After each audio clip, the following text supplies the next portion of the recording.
بسم اللہ الرحمن الرحیم۔ السلام علیکم اسٹوڈنٹس، آج ہم 9 کلاس کا باب سوم سیرت نبی صلی اللہ علیہ وآلہ وسلم کا چوتھا حصہ دیکھیں گے، اور اس کا ٹاپک ہے حضرت محمد مصطفیٰ صلی اللہ علیہ وآلہ وسلم کا بچپن اور جوانی۔ پیج نمبر 37 ہے، اور ایز پر مائی نمبرنگ چیپٹر نمبر 11 ہے جو آج ہم سٹارٹ کرنے لگے ہیں۔ باب سوم کا چوتھا حصہ چیپٹر نمبر 11، حضرت محمد مصطفیٰ صلی اللہ علیہ وآلہ وسلم کا بچپن اور جوانی۔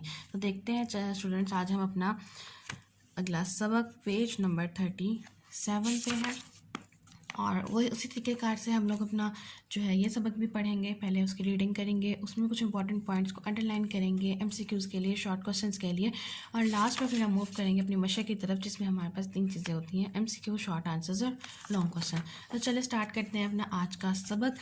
اسوہ رسول صلی اللہ علیہ وآلہ وسلم اور ہماری عملی زندگی کا پہلا پارٹ ہے حضرت محمد مصطفیٰ صلی اللہ علیہ وآلہ وسلم کا بچپن اور جوانی۔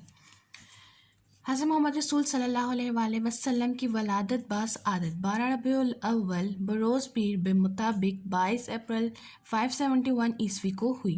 تو یہ جو پہلی لائن ہے یہ ہمارے پاس ایم سی کیو اور شارٹ، یہ دونوں کے لیے جو ہے وہ امپورٹنٹ ہے۔ آپ صلی اللہ علیہ وآلہ وسلم کے والد ماجد حضرت عبداللہ آپ صلی اللہ علیہ وآلہ وسلم کی پیدائش سے تقریباً 2 ماہ پہلے انتقال فرما چکے تھے۔ تو یہ بھی ایم سی کیوز میں آ سکتا ہے کہ کتنے ماہ پہلے جو ہیں آپ کے والد ماجد جو تھے وہ انتقال فرما چکے تھے؟ 2 ماہ پہلے۔ والد ماجد کا نام کیا تھا؟ حضرت عبداللہ۔ آپ صلی اللہ علیہ وآلہ وسلم کی والدہ ماجدہ حضرت سیدہ آمنہ آپ صلی اللہ علیہ وآلہ وسلم کی پیدائش کے 6 سال بعد وصال پا گئی۔ تو یہ بھی ہمارے پاس امپورٹنٹ ہے، ان کی والدہ کا نام کیا تھا؟ حضرت سیدہ آمنہ، اور کتنے سال بعد انہوں نے وصال فرمایا؟ تو وہ آئے گا پیدائش کے 6 سال بعد۔ اس کے بعد آپ صلی اللہ علیہ وآلہ وسلم کے دادا جان حضرت عبد المطلب نے آپ کی پرورش کی۔ جب آپ صلی اللہ علیہ وآلہ وسلم کی عمر مبارک 8 سال ہوئی تو وہ بھی اس دنیا سے رخصت ہو گئے۔ تو یہ بھی ہمارے پاس اسٹوڈنٹس ایم سی کیو ہے، اور امپورٹنٹ ایم سی کیو ہے کہ آپ صلی اللہ علیہ وسلم کے دادا کا جو انتقال ہے وہ کب ہوا؟ جب آپ صلی اللہ علیہ وسلم کی عمر مبارک 8 سال ہوئی۔ دادا کی وفات کے بعد شفیق چچا حضرت ابو طالب نے آپ صلی اللہ علیہ وآلہ وسلم کی پرورش کی۔ اہل عرب کے رواج کے مطابق دیہات میں پرورش کے لیے آپ صلی اللہ علیہ وآلہ وسلم کو قبیلہ بنو سعد کی ایک نیک خاتون حضرت حلیمہ سعدیہ رضی اللہ تعالیٰ عنہ اپنے ساتھ لے گئی۔ 4 سال تک آپ صلی اللہ علیہ وآلہ وسلم وہی رہے۔ تو یہ بھی امپورٹنٹ ہے کہ وہ کون ان کو اپنے ساتھ لے کے حضرت حلیمہ سعدیہ، اور کہاں اور کتنے سال تک جو ہے وہ وہاں پہ رہے تھے قبیلہ بنو سعد میں؟ 4 سال تک جو ہے وہ وہاں پہ رہے تھے۔ اسٹوڈنٹ جو پہلا پیراگراف ہے یہ امپورٹنٹ ہے، بہت زیادہ امپورٹنٹ ہے، ایم سی کیوز اور شارٹ کوسچن دونوں کے لیے بہت زیادہ امپورٹنٹ کنسیڈر ہے۔ حضرت حلیمہ سعدیہ رضی اللہ تعالیٰ عنہ فرماتی ہیں کہ نبی کریم صلی اللہ علیہ وسلم ایک روز مجھ سے کہنے لگے: اماں جان، میرے بھائی بہن دن بھر نظر نہیں آتے، یہ صبح کو اٹھ کر روزانہ کہاں چلے جاتے ہیں؟ میں نے کہا کہ یہ لوگ بکریاں چرانے جاتے ہیں۔ یہ سن کر آپ نے فرمایا: اماں جان، آپ مجھے بھی میرے بہن بھائیوں کے ساتھ جانے کی اجازت دے دیجیے۔ چنانچہ آپ صلی اللہ علیہ وسلم کے اصرار پر آپ صلی اللہ علیہ وسلم کو حضرت حلیمہ سعدیہ رضی اللہ تعالیٰ عنہ نے اپنے بچوں کے ساتھ چراگاہ جانے کی اجازت دے دی، اور آپ صلی اللہ علیہ وسلم روزانہ جہاں حضرت حلیمہ سعدیہ رضی اللہ تعالیٰ عنہ کی بکریاں چرتی تھیں تشریف لے جاتے رہے، اور بکریاں چراگاہوں میں لے کر ان کی دیکھ بھال کرتے رہے۔ حضرت عباس رضی اللہ تعالیٰ عنہ بیان کرتے ہیں کہ میں نے عرض کیا: یا رسول اللہ صلی اللہ علیہ وآلہ وسلم، آپ صلی اللہ علیہ وآلہ وسلم کی نبوت پر دلالت کرنے والی ایک خاص نشانی نے مجھے آپ کے دین میں داخل کرنے کی ترغیب دی۔ میں نے دیکھا کہ آپ ایام طفولیت میں گہوارے کے اندر چاند کے ساتھ کھیلا کرتے تھے، اور انگلی مبارک کے ساتھ جس طرف اشارہ فرمایا کرتے تھے چاند اسی طرف جھک جاتا تھا۔ آپ صلی اللہ علیہ وسلم نے فرمایا: میں اس کے ساتھ باتیں کرتا تھا، وہ میرے ساتھ باتیں کرتا تھا اور مجھے رونے نہیں دیتا تھا۔ اور یہ بھی ہمارے پاس امپورٹنٹ ہے کہ حضرت عباس رضی اللہ تعالیٰ عنہ نے جو ہے وہ کس بیس پہ کس وجہ سے جو ہے وہ دین کی ترغیب حاصل کی تھی۔ تو یہ بھی ہمارے پاس جو ہے وہ شارٹ کوسچن پوچھا جا سکتا ہے۔ جو سپر پیراگراف ہے حضرت حلیمہ سعدیہ رضی اللہ تعالیٰ عنہ جس میں بکریاں چلانے جاتے تھے، یہ بھی ہمارے پاس امپورٹنٹ ہے فور دا شارٹ کوسچن۔ آپ صلی اللہ علیہ وسلم کی زبان مبارک سے ادا ہونے والا سب سے اول کلام اللہ کی حمد و ثنا پر مبنی تھا۔ تو یہ بھی ہمارے پاس ایم سی کیو آ سکتا تھا، سب سے پہلا کلام کس پر مبنی تھا؟ اللہ کا کلام حمد و ثنا پر مبنی تھا۔ جب حضور اکرم صلی اللہ علیہ وآلہ وسلم حضرت حلیمہ سعدیہ رضی اللہ تعالیٰ عنہ کے گھر سے مکہ مکرمہ واپس پہنچ گئے اور اپنی والدہ محترمہ کے پاس رہنے لگے، تو حضرت ام ایمن رضی اللہ تعالیٰ عنہ آپ ختم النبیین صلی اللہ علیہ وسلم کی خاطرداری و خدمت گزاری میں دن رات جی جان سے مصروف رہنے لگیں۔ تو یہ بھی ہمارے پاس ایم سی کیو آ جاتا ہے کہ جب وہ مکہ مکرمہ روانہ ہو گئے تو آپ صلی اللہ علیہ وسلم کی خاطرداری و خدمت گزاری میں رات دن کون بسر کرتا تھا؟ حضرت ام ایمن۔